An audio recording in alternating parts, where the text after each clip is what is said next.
అదా నీకా? ఎందుకని ఇచ్చింది? నువ్వు ముసలమ్మకి ఏమి ఇచ్చినావు మరి?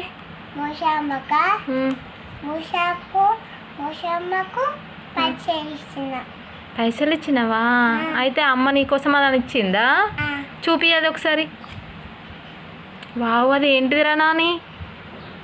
చిన్న గంపనా ఇది? చిన్న బుట్టిగులనా? వావ్, నైస్, చాలా బాగుంది, చాలా చాలా బాగుంది.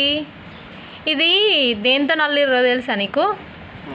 తాటాకులు ఉంటాయి కదా, మనం తాటికలు తాగుతాడు కదా మన తాత, ఆ తాటాకులు ఉండయా, దాంతో నల్లుకొచ్చింది ముసలమ్మ. వావ్, చాలా బాగుంది. అయితే ముసలమ్మ గారప్పున్న పైసలు ఇచ్చినావా నువ్వు? అయితే అమ్మ నీకోసం అన్నది ఇచ్చిందా? బాగుంది నాన్న. వావ్, ఇది చాలా బాగుంది కదా ఫ్రెండ్స్, ఎంత బాగుందో చూడండి. ఇది ఒక ముసలమ్మ మా ఇంటికి వచ్చింది అప్పలేమని, ఆ ముసలమ్మ ఇచ్చింది. Like, share and subscribe.